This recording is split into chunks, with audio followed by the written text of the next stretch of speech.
No, hablamos de la epilepsia y en este caso vamos a hablar de la epilepsia en los adultos. ¿Cuáles son los síntomas y también los tratamientos? La epilepsia es un grupo de neuronas, que son las células que están en el cerebro, que adquieren una capacidad de tener más excitabilidad y que entonces se traduce con una crisis de epilepsia. Es la enfermedad más frecuente de las enfermedades no transmisibles. Alrededor de 1 cada 200 habitantes puede tener epilepsia. Puede ocurrir en cualquier momento de la vida. Depende de dónde están esas neuronas, en qué lugar de la corteza cerebral es lo que uno va a ver. Si esa actividad se propaga a otras partes de la corteza, es lo que se llama crisis tónico-clónica generalizada. Es la crisis que se ve en las películas, que se describe en la Biblia, que el paciente pierde el conocimiento, se desmaya, generalmente se cae al piso, tiene una extensión tónica, y después tiene sacudidas mioclónicas, que quiere decir que se sacuden los brazos. Las formas más frecuentes son cuando la crisis se origina porque está focalizada en una zona de la corteza, y entonces el paciente puede tener síntomas dependiendo de ese lugar.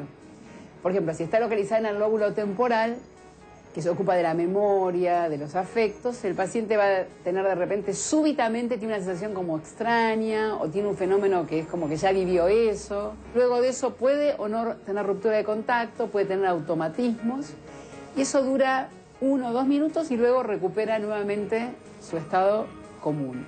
Eso es lo que se llaman crisis focales. Una vez que uno lo escuchó y tiene la presunción diagnóstica, hace estudios complementarios, que es el electroencefalograma, que es el registro que hace de la actividad eléctrica cerebral.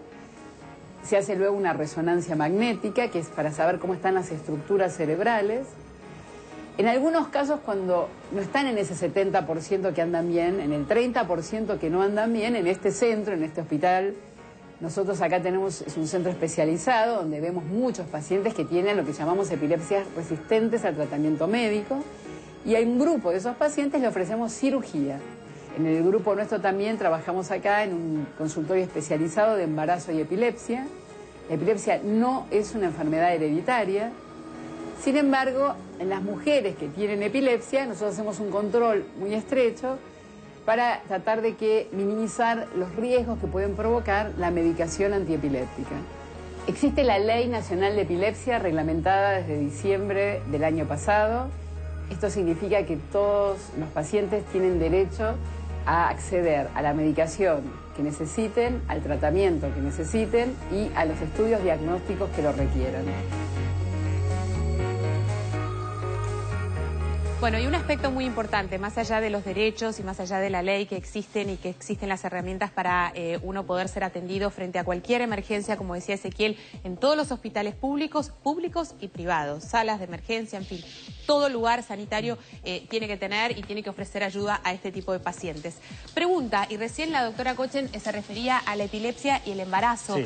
Me parece que también es un capítulo aparte e importante de destacar, porque me imagino yo que la persona epiléptica debe tener y debe temer mucho la instancia del embarazo por razones obvias. Exactamente. Por miedo a... Recordando que las convulsiones en general lo que se produce es una falta de oxigenación en todo el organismo. Entonces, en general se provoca mucho miedo. El tema del embarazo y las convulsiones es un tema complicado porque hay que ver caso particular, caso por caso. ¿Por qué digo esto? Porque una mujer no puede estar sin su medicación anticonvulsivante, la tiene que tomar, pero una medicación no es inocua, puede tener efectos adversos y no hay estudios que se hagan en embarazadas, porque tenemos riesgo con el bebé de que tenga alguna malformación. Entonces hay que evaluar caso puntual por caso puntual y ver si es más beneficioso el sacar o dejar la medicación que es riesgoso, claro, ¿no? Porque obvio. es muy, muy importante. Y recordar que hay una medicación que nosotros utilizamos en forma crónica que debe ser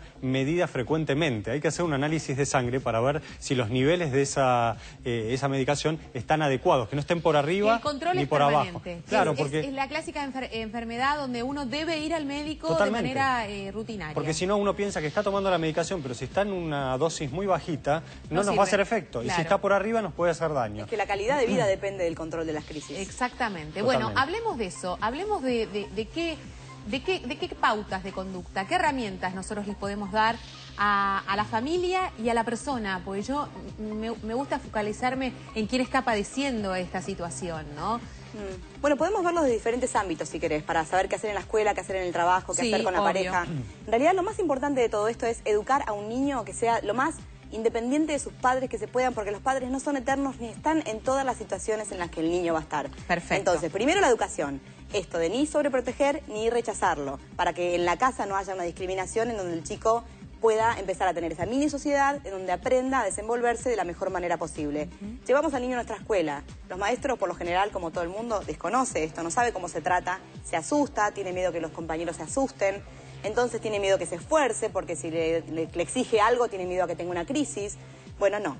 No, y después vienen los reclamos. Exacto. La clase se le asusta, los chicos tienen miedo, le tienen miedo a él por miedo, o a ella por miedo a que tenga un ataque, y ese chiquito inmediatamente es señalado como una persona distinta, diferente. Y ojo con los beneficios secundarios que puede tener el mismo niño epiléptico con esta situación en donde tiene ciertas ventajas que en realidad lo desfavorecen absolutamente.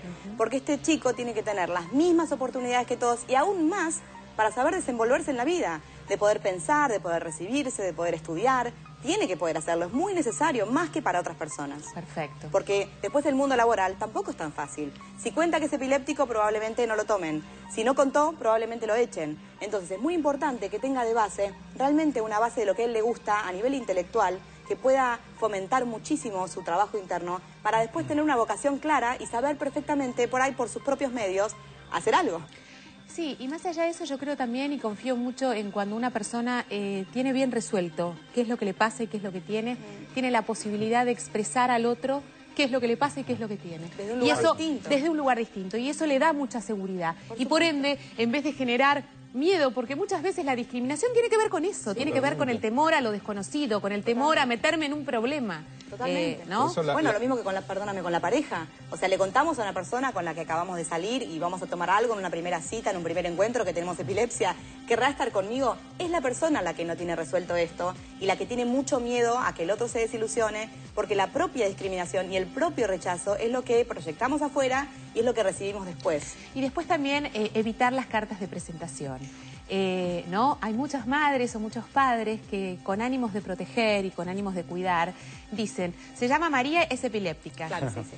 Bueno, y la pobre María, o sea, sí, yo me llamo Dolores y soy celíaca, pero no me presento Dolores, celíaca. Exacto. Cuando no es epiléptica se llama María. La vida de estos chicos... Digamos, al revés, quiero decir, que muchas veces pasa a ser la enfermedad, la identidad de ese hijo, y en realidad no es la identidad de ese hijo. Ese hijo... Preguntarte una cosa, a propósito del tema del deporte y el desarrollo, de la capacidad del desarrollo de tanto de los chicos como de los adultos. ¿Tienen posibilidad de hacer cualquier tipo de deporte los epilépticos? Normal, pero con criterios. O sea, a un chico que ande en bicicleta con casco, por si se llega a querer lastimar, no hacer deportes de alto riesgo, se me viene a la cabeza paracaidismo, alpinismo, cualquier situación que pueda llevar, si nada, el chico que siempre nade con algún acompañante, porque el tema es en qué momento le puede llegar a dar una crisis, claro, y ahí es donde se puede lastimar. Perfecto. Y lo que decían recién, es importantísimo no catalogarlo, pero también es muy importante que estos pacientes tengan identificación de que tienen este problema. Obvio, lo que decías vos, lo del collar, exacto, o la pulserita, que bueno, que indique bueno, que nada. Y recordar que la mayoría de las convulsiones no provocan ningún deterioro. Solo hay que saber qué hacer durante la convulsión, como nos explicó Alejandro. Bueno, mensajes, a ver, Roberto. Lorena de San Luis, mi hija tiene epilepsia con ausencias. ¿En qué se diferencia? ¿Qué puedo hacer? ¿Qué quiere decir Es eso? un tipo de convulsión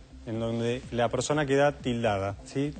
Se desconecta y después vuelve a conectarse. Es un tipo de epilepsia que se trata más grave, también... menos grave, no, es una menos grave clasificación. porque tiene menos riesgo de golpearse, de provocar algún traumatismo, pero igual se trata igual... Ah, o sea, que no tiene efectos en Exacto. el cuerpo, sino que simplemente lo que va es que se desconecta. abstrae, se desconecta del Exacto. mundo. Uno está hablando normalmente y de repente queda tildada en algún lugar y después vuelve a hablar normalmente. Mirá, qué Eso es increíble, una no sabía. crisis de ausencia. Desaparece durante un periodo de tiempo, generalmente es poquito, y después vuelve a la normalidad. Otro mensaje. Erika de Moreno, dice, mi hija de 3 años tuvo un solo episodio de ausencias a los 2 años y le hicieron estudios que dieron como resultado irritación cortical.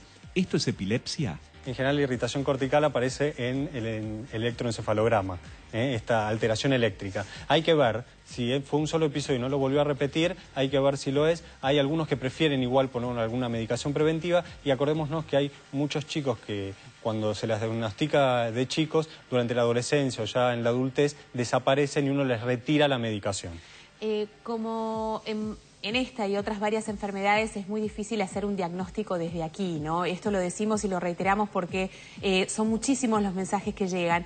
Y Ezequiel y tanto como Alejandro y Valeria dicen que efectivamente hay muchos tipos de epilepsia y que esto varía y que cada caso es un mundo. Entonces muchas veces es peligroso por parte de los doctores decir algo que no tiene que ver con la realidad. Exacto. Porque no se tiene la historia clínica del paciente. Otro mensaje. Mirta de Lanús: a mi hija le diagnosticaron epilepsia a los 14 años, pero no volvió a tener crisis, solo ausencias. Un neurólogo me dijo que puede haber sido por el periodo de la adolescencia. Totalmente. ¿Puede ser así? Totalmente está descripto durante la adolescencia y todos los cambios hormonales.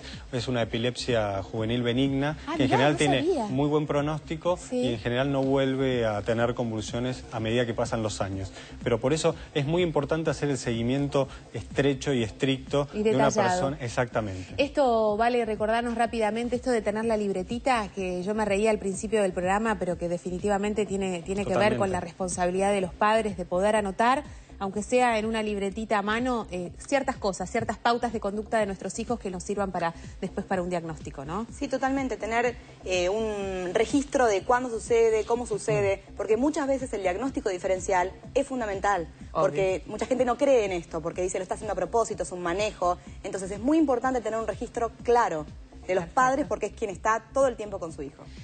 Tenemos que hacer una pequeña pausa, recordándoles que vamos a estar respondiendo más mensajes después de la pausa, que seguimos hablando de epilepsia, de los distintos tipos de epilepsia, cuáles son los tratamientos adecuados y fundamentalmente qué cosas nosotros podemos hacer como núcleo familiar y como pacientes para desenvolvernos en la vida lo mejor posible. Estamos en vivo, no se vayan, ya venimos.